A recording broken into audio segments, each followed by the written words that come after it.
Going to be there, and this is not actually a fight, it's an exhibition. We're going to do it again, and hopefully we're going to entertain the people. He also says, and he posted it on social media, at Limitless, and he says, men lie, women lie, binding agreements don't lie. It really puzzled me because this wasn't just reporting. Netflix, a multi-billion-dollar company, officially announced that this would be a real fight at the Sphere. So earlier this morning, I spoke to Jazz Mather, who is the CEO of Manny Pacquiao Promotions, and he said it is absolutely a real fight. There's a signed contract. Mayweather signed it. It's in there.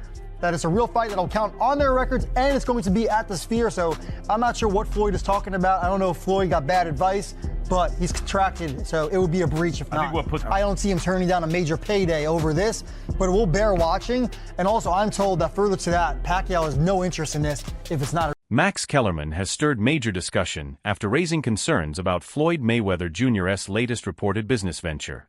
According to Kellerman, the rumored agreement involving Netflix could potentially lead to serious legal complications, with consequences that might affect both Mayweather's finances and the legacy he has spent decades building. What was initially promoted as a historic, fully sanctioned rematch between Mayweather and Manny Pacquiao at the Sphere has since become surrounded by uncertainty, conflicting reports, and growing speculation about whether the event will move forward as originally expected. Now, we don't know exactly where the fight is going to be at. We don't know the location of the fight. The Sphere is one of the places that they talked about. So we don't know if it's 100% going to be there. And this is not actually a fight, it's an exhibition. We're going to do it again, and hopefully we're going to entertain the. However, Floyd Mayweather Jr.'s recent comments have created fresh uncertainty surrounding the event.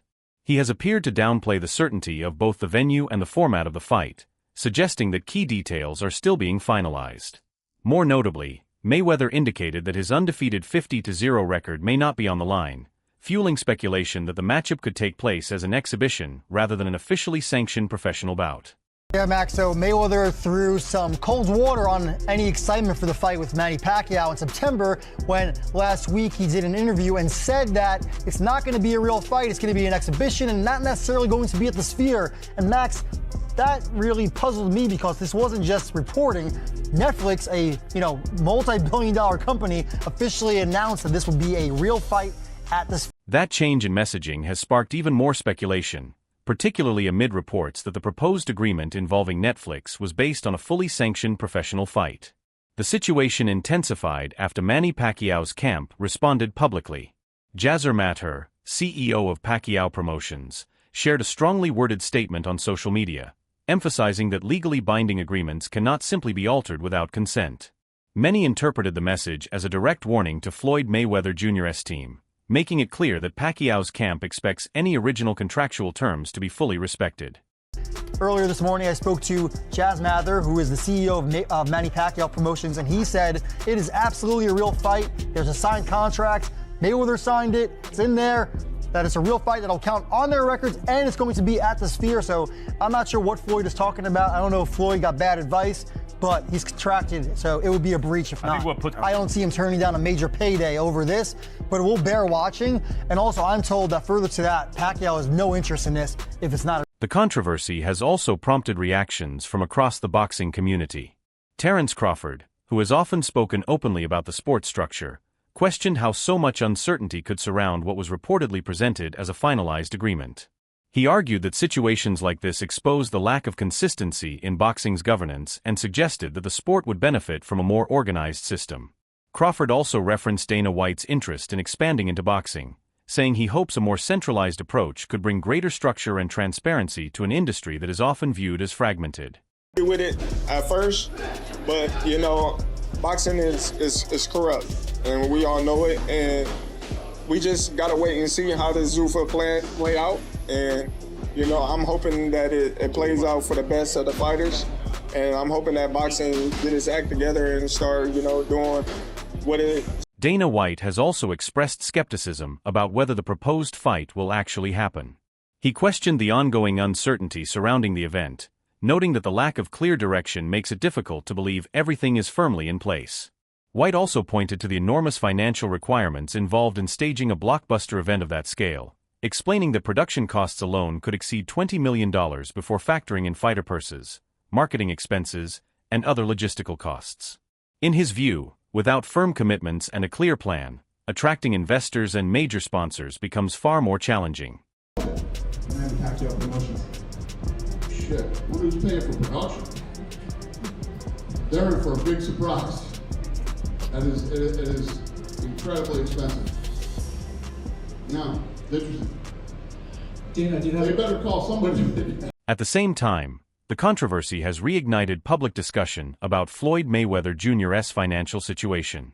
Although he remains one of the highest-earning athletes in boxing history, recent reports have brought renewed attention to various business disputes and alleged unpaid obligations. Past issues connected to his exhibition bout with Logan Paul, along with other financial controversies, have once again become topics of debate. Even boxing legend Mike Tyson has commented on the situation, observing that earning enormous sums during a career does not necessarily guarantee long-term financial security. I don't know anything about no networks doing I just had problems with HBO because we had problems. It was a promoter problem. But the fact is it's his life to live it the way he should live it. You know, it may not be the right life, but it's his life to live the way he wants. And nobody could say anything about it. They're making a big joke about his life and he owes money. He's a human being, he makes mistakes. People don't understand it's the art in saving money. You know, you handle money, you don't understand the art of saving money, you're screwed. And you could be anybody. You could be a little kid, you could be the smartest person in the world. It's an art in handling money. If you can't master that art, you're screwed. Mike Tyson has emphasized that earning money and managing it are two very different skills, saying that anyone, regardless of intelligence or success, can struggle financially if they fail to master the art of handling money. His comments have fueled further discussion about the financial side of boxing. At the same time, Floyd Mayweather Jr. has mentioned the possibility of another exhibition, this time against Tyson.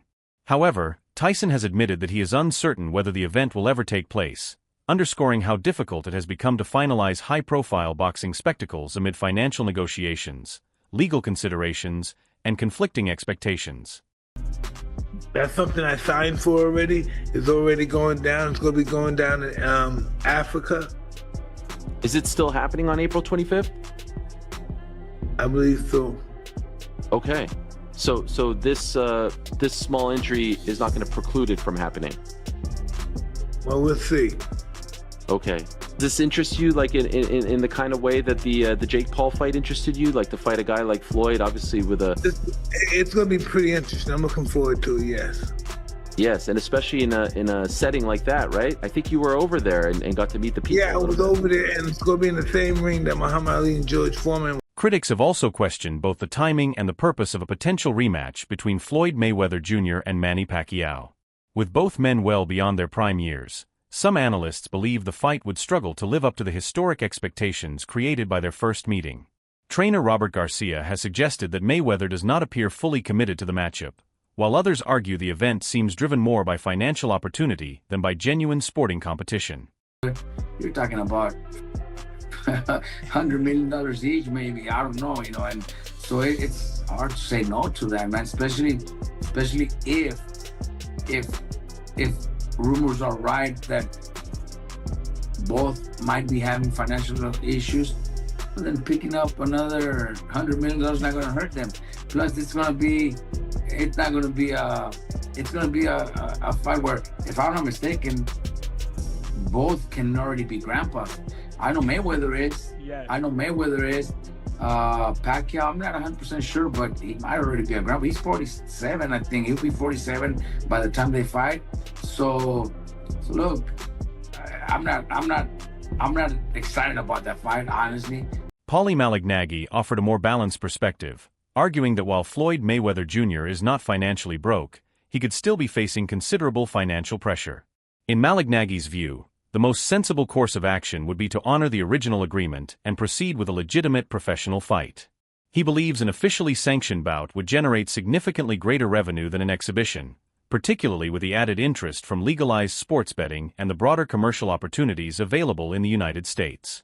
Mayweather, as far as him wanting to come back and make a bag of money, then I think the fight has to happen regardless. You know, what other direction can you go if you're Floyd, and if you really are in these kind of positions, you know? I've been the one to say it. I don't say that Floyd is broke. I think people overuse that word. I think he's likely over-leveraged, and there's a difference between being over-leveraged and being broke.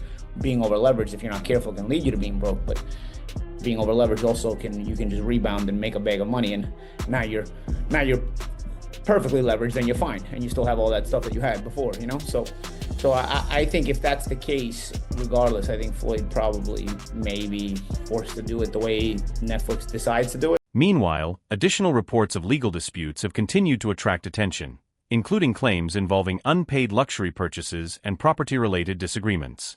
Whether or not every allegation is ultimately proven, the ongoing headlines have fueled speculation that Floyd Mayweather Jr. is dealing with increasing financial and legal pressures.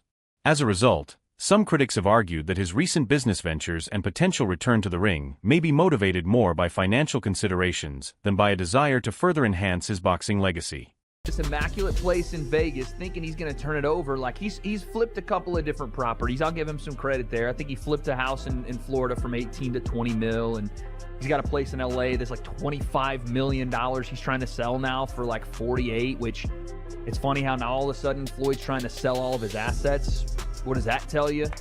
He just sold his private plane as well, which I don't know what that went for, but again, he's offloading assets because he's massively in debt and owes people a lot of money. And he's trying to finance something, whether it's legal fees, whether it's other mortgages, whatever. But yeah, getting a net negative of $4 million on the house you built and then put on the market is probably the worst real estate investment you can make. Ultimately, the future of a rematch between Floyd Mayweather Jr. and Manny Pacquiao remains uncertain. What was once presented as a landmark event is now clouded by contractual questions, financial concerns, and conflicting public statements. If legal action involving the reported Netflix agreement were ever to materialize, the consequences could extend beyond financial costs and potentially influence how Mayweather's career is remembered. For boxing fans, the situation remains both intriguing and frustrating. Many still hope the uncertainty will be resolved and the fight will proceed as originally envisioned. Until then, the entire saga stands as a reminder that in modern boxing, the business outside the ring can be just as dramatic as the action inside it.